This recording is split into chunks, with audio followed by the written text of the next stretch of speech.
¿Sabías que el 18 de diciembre se conmemora el Día Internacional de los Migrantes?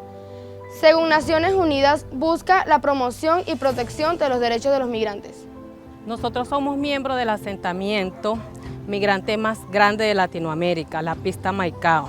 De esta comunidad solo se hablan cosas negativas.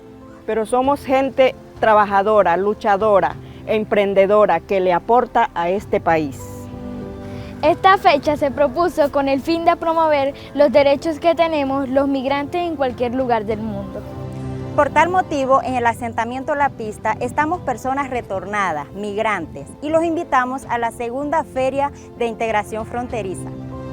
Un encuentro que contará con expresiones artísticas y culturales. Emprendimiento. Gastronomía. Los invitamos para que degusten de nuestros platos típicos. La cita es este próximo domingo desde las 4 de la tarde hasta las 8 de la noche. En la cancha de la Manzana 2 del asentamiento La Pista. Los invitamos a que nos acompañen en este encuentro de hermandad.